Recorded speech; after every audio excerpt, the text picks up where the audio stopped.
Olá pessoal, tudo bem? Sou o engenheiro Rafael da IA e hoje nós estamos iniciando uma nova série de bate-papo aqui na IA. E para iniciarmos, nós trouxemos a mente por trás de tudo isso, de todo o sucesso da IA, o engenheiro Emerson Marçal. Emerson, muito obrigado pela sua visita e pela sua presença aqui no dia de hoje. Prazer é meu, eu que agradeço essa oportunidade, parabéns pelo trabalho, que isso é muito importante para que a gente consiga ter gravado a memória de todas as pessoas que passaram por aqui, né, a importância de cada um. Parabéns pela iniciativa.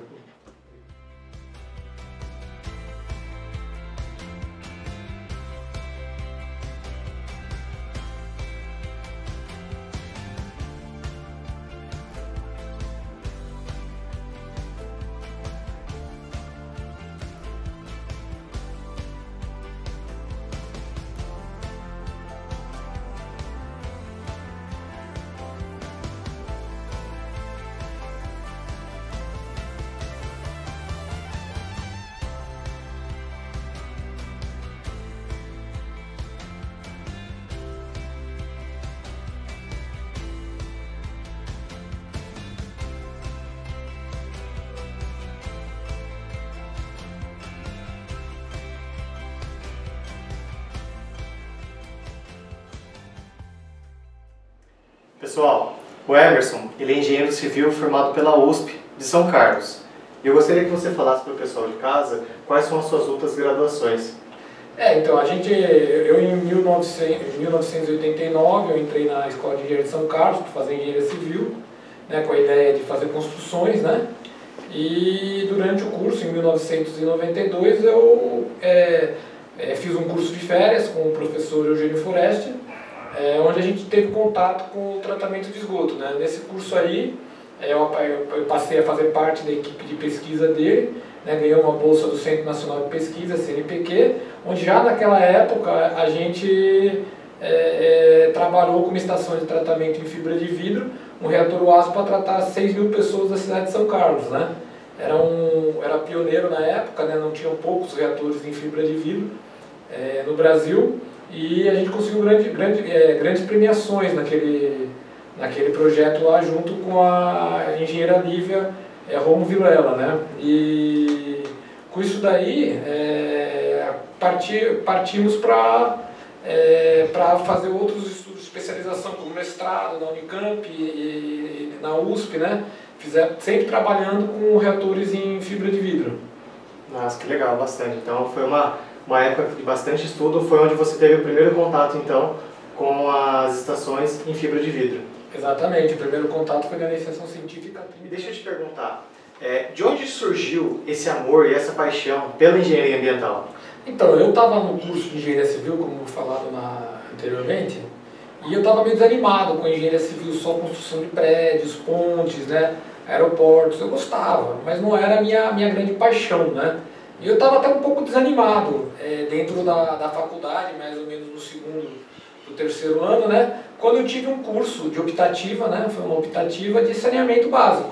E era impressionante que todas as disciplinas de saneamento, o meu desempenho acadêmico era muito maior do que nas de estrutura, né? Então era claro que eu tinha um potencial para esse setor. E também, desde pequeno, junto com meus pais, a gente tinha um hobby que era o aquarismo, né? E quando eu tive a primeira aula com o professor Eugênio Foreste de tratamento de esgoto, eu comecei a lembrar que os aquários antigos tinham um tipo de filtro biológico, né? Passando pelas pedras, né? Então quando você aprende os princípios, os sistemas mais rudimentares, que são os filtros anaeróbios, eles têm alguma similaridade com os filtros feitos para tratar aquário, né? E aquilo ali eu comecei a ver toda a minha infância, né? De aquarismo, de gostar, e aquilo ali eu comecei a entender e sentir. Como você sente e entende um aquário, eu comecei a sentir. Não era uma coisa só que eu aprendi, eu sentia dentro de mim aquele tipo de tratamento. E aí eu comecei a me apaixonar por essa carreira. Entendi, que bacana. Então tudo começou basicamente quando você era pequeno, com a questão do aquário, que você foi entendendo todo o processo de filtragem e essas questões. Exatamente, eu não tinha ideia que o tratamento de esgoto tinha algumas similaridades com o tratamento de água de um aquário, né? E o que eu gostava muito de ver não era só o aquário, eu gostava de ver o aquário se transformar. Porque o aquário tem uma época de vida parecida com um reator biológico, que é o start dele, né? Então, quando você vai startar um aquário, ele tem uma condição, e a partir de um tempo o aquário ganha vida, microvidas, né? Onde você tem os nutrientes, a microbiologia do aquário, né?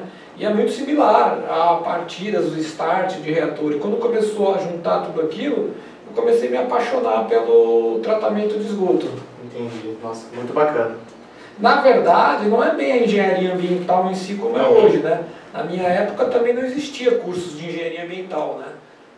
Não tinha cursos de engenharia ambiental, se eu não me engano, eu tinha cursos de engenheiro sanitário na PUC, talvez tivesse um ambiental em Florianópolis, mas não é como hoje, que tem muitos, como tinha faculdade de engenharia ambiental, como tem de civil, elétrica e mecânica.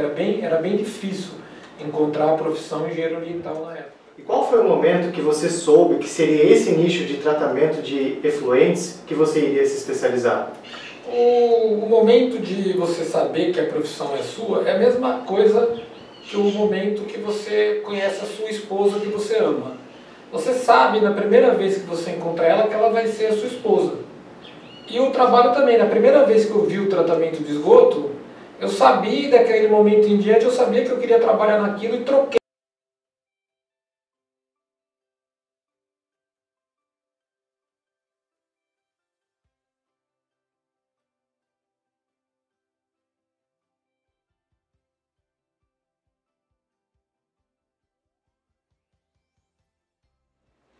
Emerson, depois que você se formou, quando você já sentiu toda essa paixão, que você já tinha conhecido um pouquinho do universo do saneamento, a EA foi o seu primeiro trabalho? Como que foi? Não foi. Isso é importante até para os novos que trabalham aqui na EA, para vocês, que nada você consegue, cara, sem muito trabalho. Então, eu quando estava fazendo a iniciação científica, né, junto com isso, logo que eu acabei, eu fui fazer estágio, eu fazia 2 estágios, um estágio numa empresa de projetos, a SHS Engenharia, excelente empresa de projetos de São Carlos, e comecei a fazer estágio na Sanasa.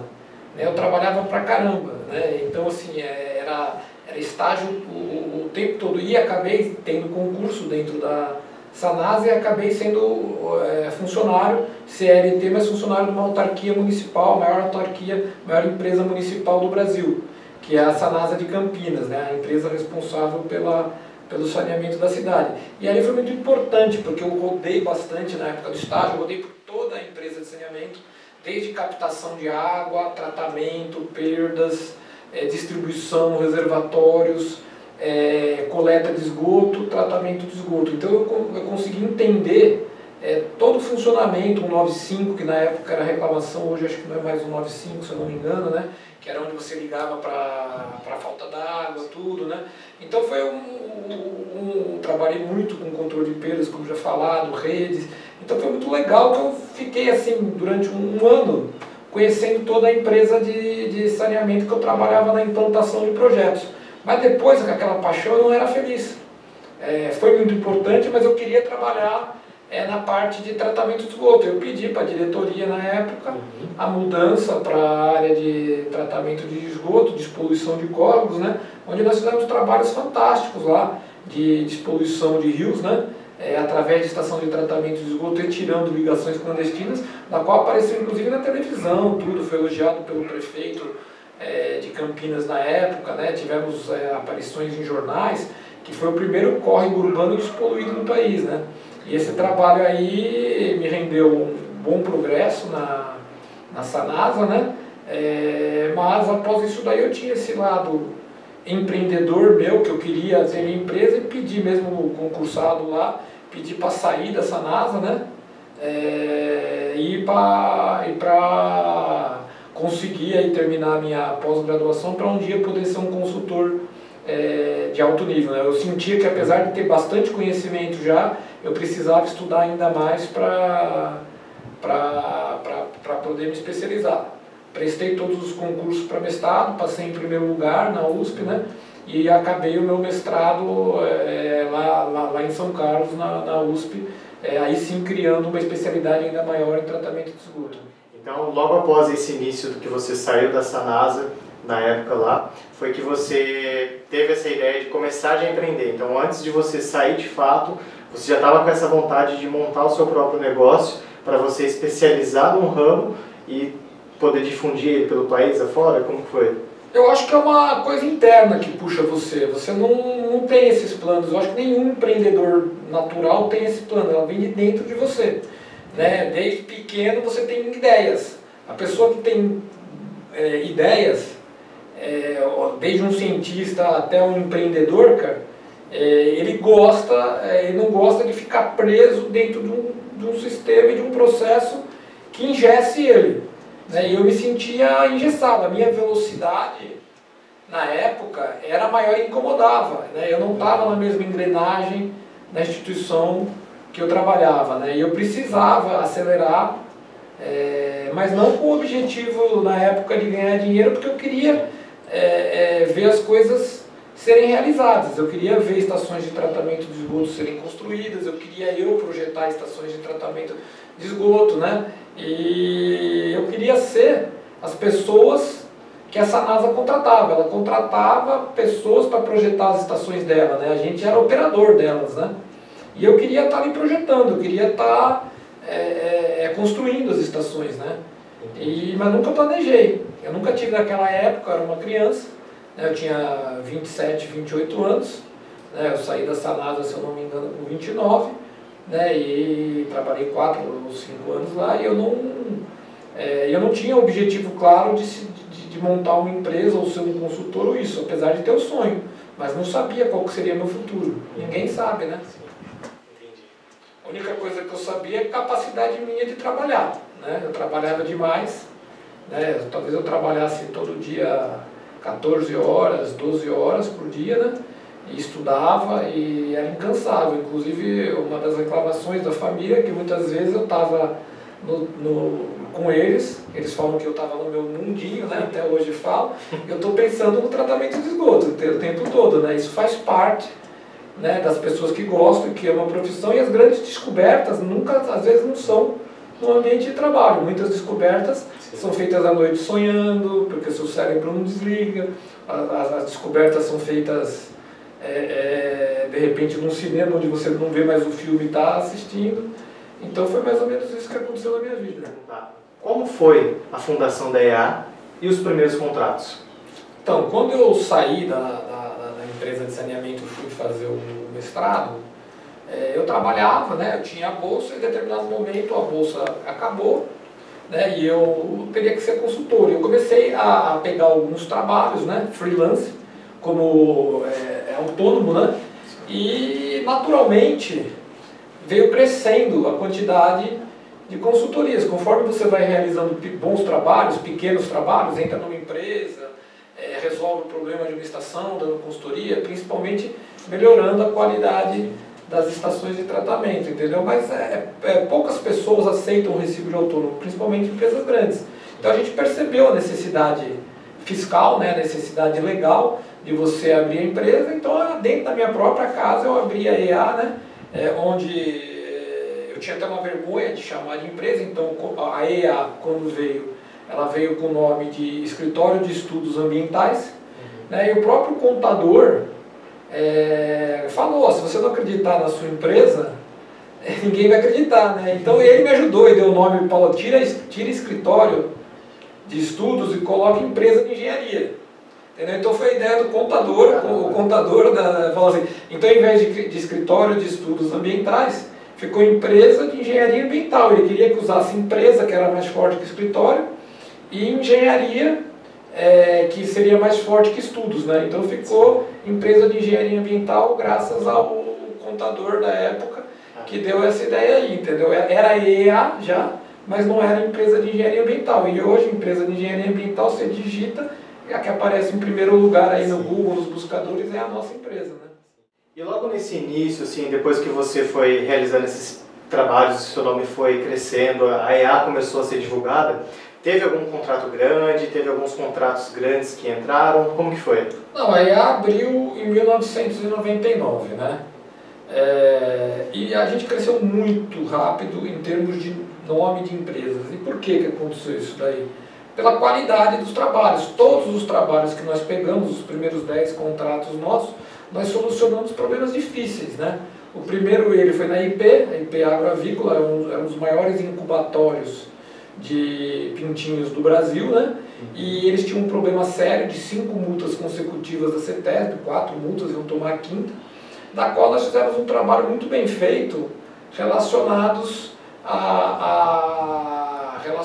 a resolver o problema desse efluente, que por sorte, toda qualidade tem que ter sorte, era meu mestrado, que era a remoção, era a nitrificação, né? Nitrificação era muito pouco falado há 30 anos atrás, então nós tínhamos que remover, transformar o nitrogênio amoniacal em nitrato, né? E a gente conseguiu com grande sucesso, atendeu a legislação e ficamos 15 anos dando consultoria para essa empresa daí.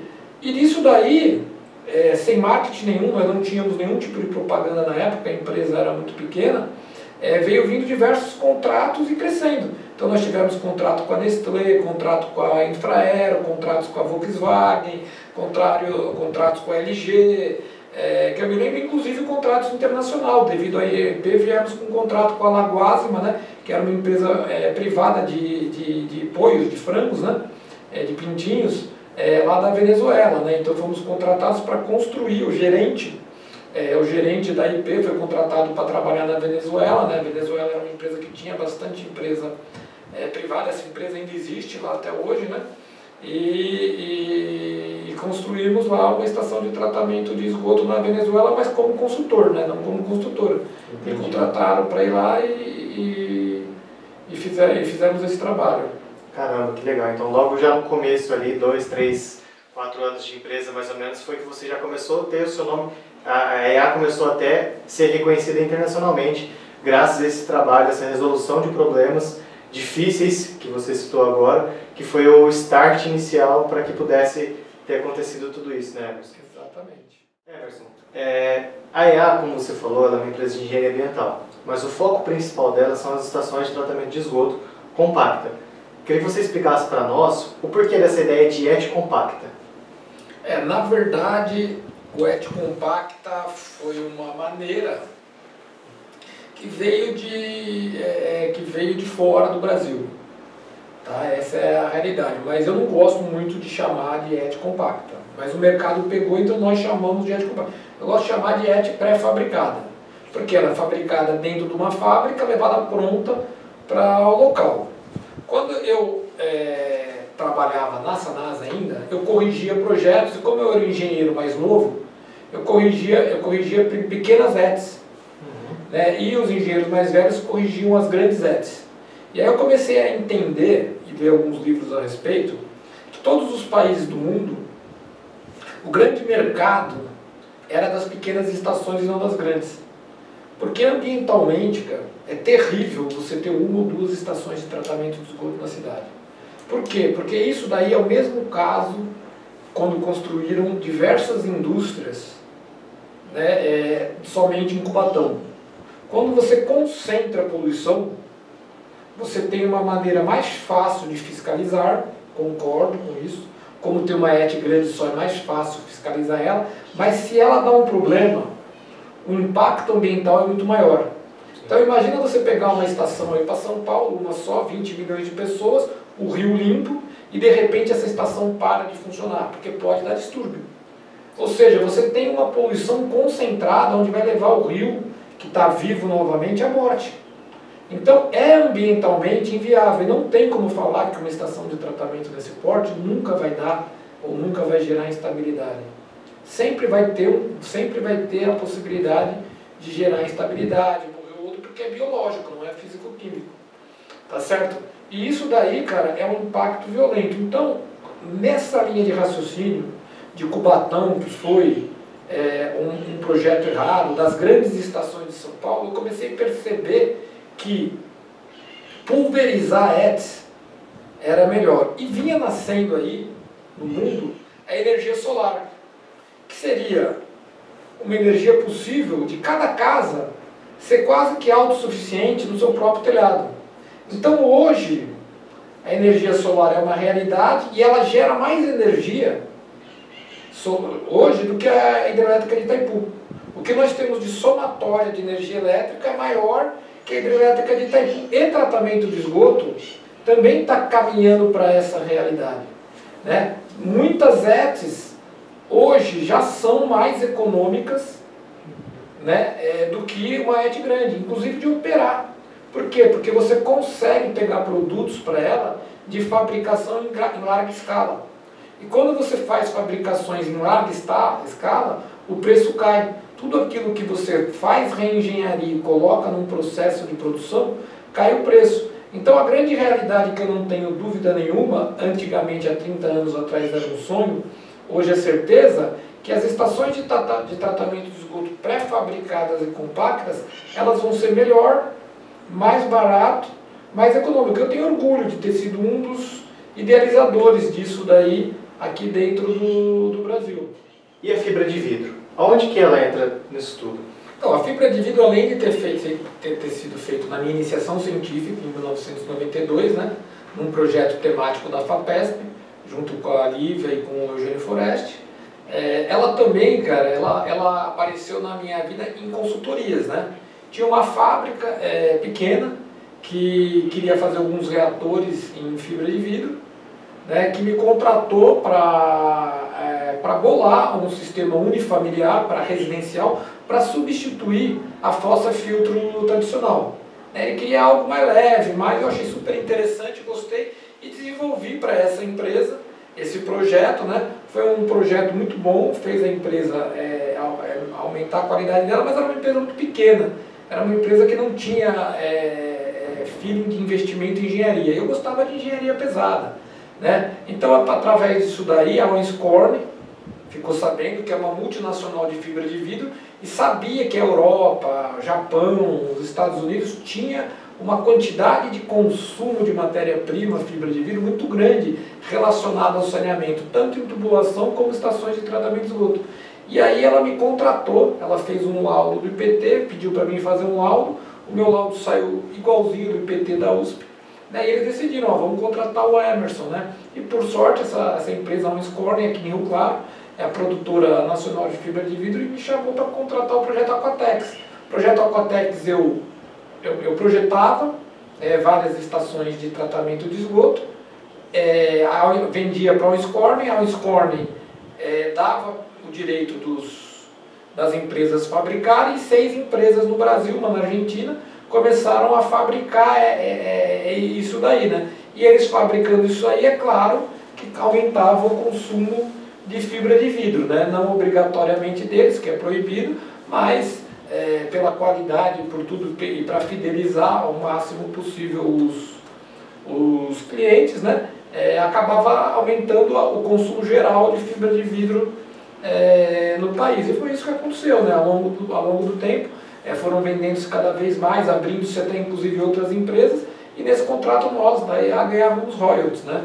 Nós ganhávamos royalties de cada venda dessas 6 empresas, foi muito bom para nós, até que venceu o royalties e nós passamos a fabricar, mas foi um projeto pioneiro, o primeiro projeto grande que teve, né, de saneamento em fibra de vidro no Brasil, na qual eu era o consultor da Owens-Corning.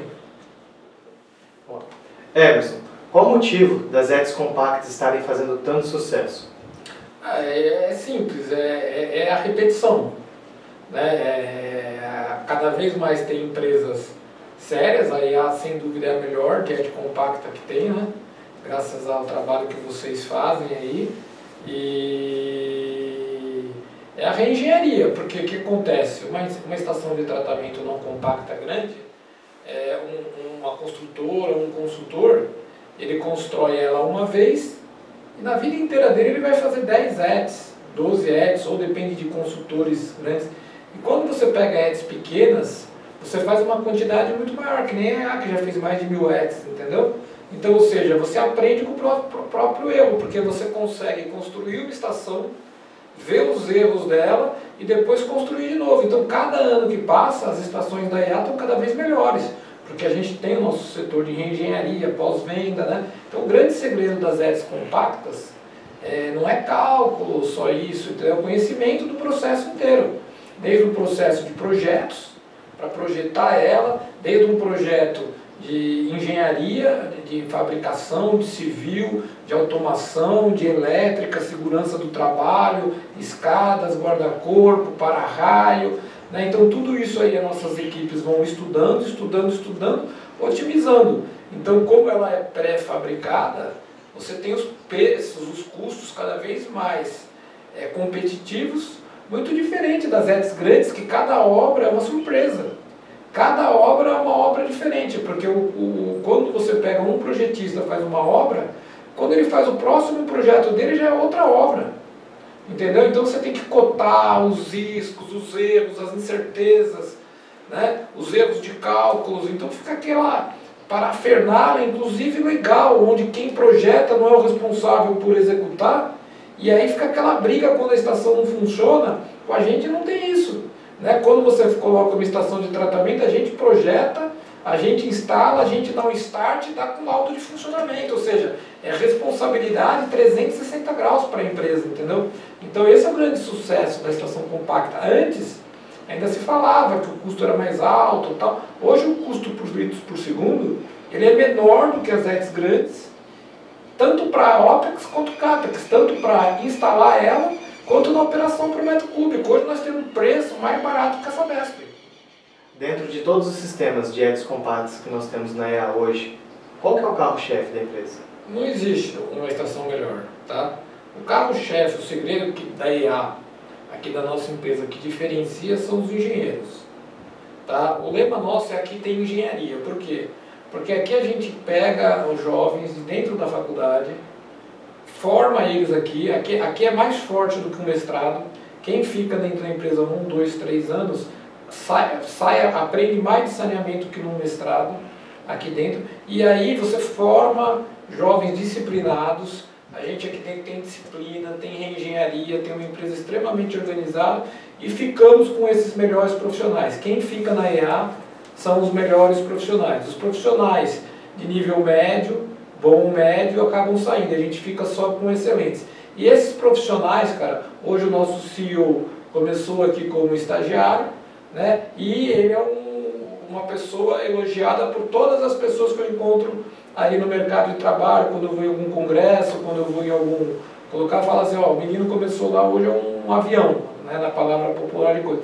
Então o segredo está nos nossos engenheiros, né? Nenhuma empresa de ET compacta tem a quantidade e qualidade de engenheiros que a EA tem.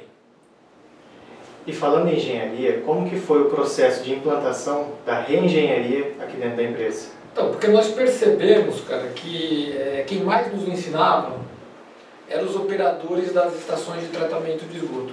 Então nós decidimos ser uma empresa 360 graus, onde a gente ia projetar, né, e onde a gente ia construir, e depois a gente ia operar a estação de tratamento de esgoto. Só que muitas vezes as empresas que compram nossas estações não querem que a gente opere. Então você fica sem saber o futuro da estação de tratamento de esgoto. E era grande a necessidade de ter informações, né, sobre o funcionamento da estação para a gente voltar para dentro do projeto lá e fazer as mudanças daquelas coisas, cara, que não estavam legais dentro da estação de tratamento de esgoto. Desde um ponto de coleta, tá, uma aeração mal distribuída, né, algum equipamento que quebrasse.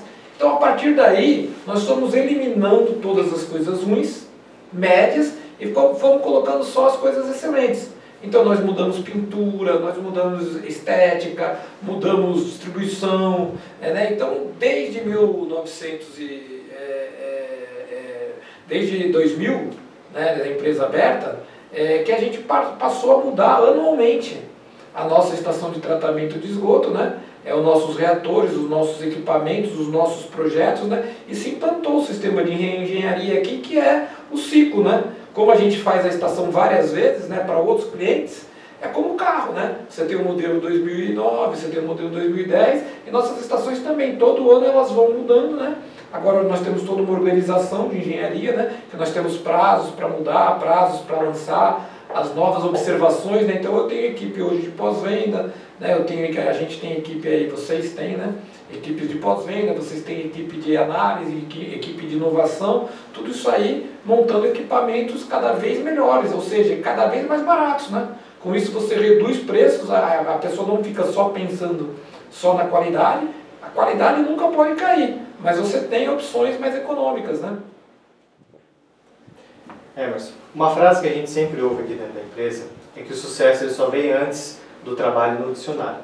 Baseado nisso, nesses mais de 22 anos que você ficou à frente da diretoria da EA, quais foram os maiores erros e acertos que você teve nessa caminhada, nessa trajetória toda? Sem dúvida nenhuma, o maior acerto que eu tive foi trabalhar bastante. Tá? Eu não me considero, nunca me considerei melhor do que ninguém. Simplesmente todos os sucessos que eu tive foi por ter trabalhado bastante e os insucessos por ter trabalhado pouco. Né? Das coisas que foi muito marcante para mim dentro da empresa foi o primeiro contrato. O primeiro contrato, onde nós estávamos, na minha família, numa dificuldade financeira muito grande, ele nos aliviou. Né? Nunca pensei em dinheiro, mas você tem que ter o dinheiro mínimo para sobreviver. E também, cara, para mim é muito bom, algumas pessoas que trabalhavam comigo, né? Eu sempre tenho, assim, eu falo que eu sou honrado pelas pessoas que Deus colocou dentro da minha convivência dentro da empresa, né? É ímpar as pessoas que entram aqui, e por isso também de meus filhos quererem trabalhar na empresa, né? Isso para mim é um motivo de satisfação muito grande, já que os dois acabaram querendo ser engenheiros também, e estão aí ajudando vocês no crescimento da empresa, né? Essa é a grande satisfação. E o que eu faria de diferente? Eu faria algumas coisas diferentes, sim. Né? Uma das coisas é entender, mas isso só se cria com maturidade, participar conjuntamente da engrenagem. Então, muitas vezes eu queria acelerar e o barco, né, como eu sempre gosto de comentar, o barco não era só mais eu, então não dava para ir na velocidade que eu queria. Né? E isso me gerou na vida muita ansiedade. Né? E a ansiedade acaba tirando um pouco do prazer de você executar algumas coisas, porque você quer uma velocidade e essa velocidade às vezes não acontece, mas com a maturidade você vê que você está errado, né? Porque a coletividade, o sonho coletivo, ele é mais gostoso na velocidade de todos. Então dentro de um barco, como eu gosto de falar, você tem um motor, mas a vela é importante, a âncora é importante, né? Todos são muito importantes. Então muitas vezes, como eu sempre fui dentro da empresa um motor, né? Então eu sempre acelerei muito, mas às vezes eu acelerava com a âncora ainda no chão, entendeu? Então isso gerava um desgaste psicológico do motor com a âncora, né?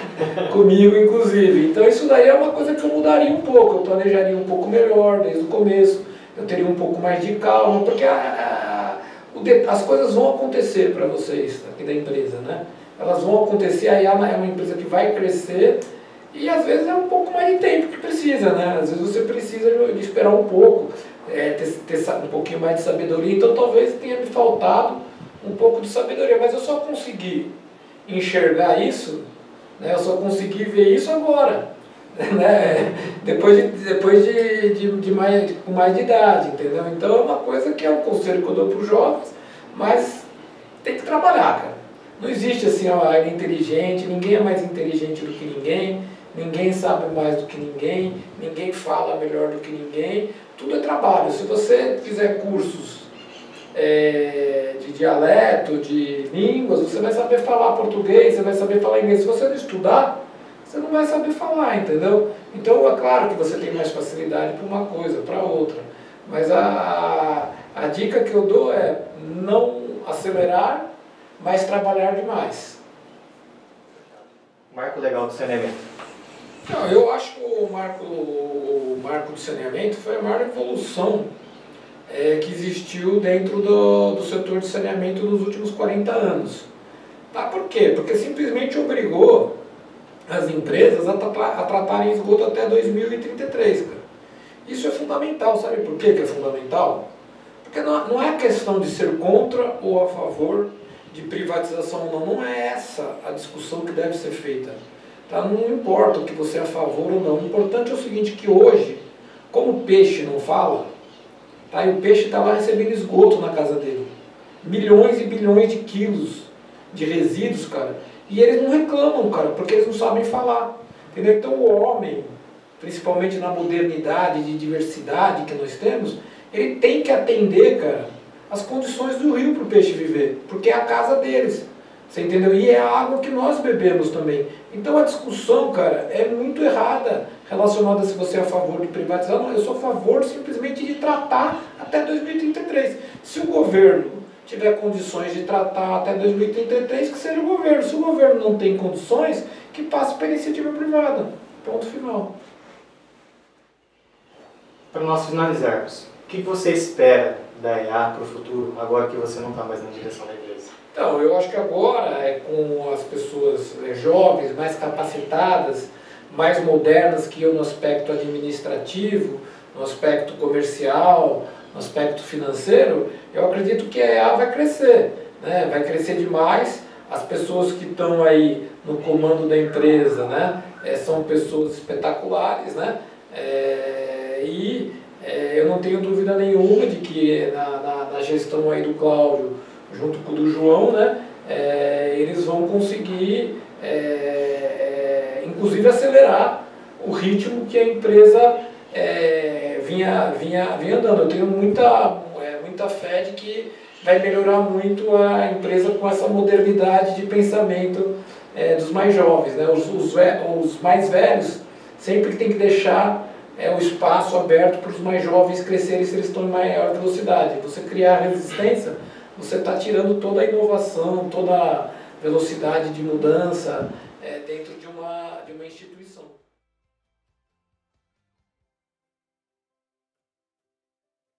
Muito obrigado pela sua presença. A gente por aqui. E não se esqueça, EA, aqui tem engenharia.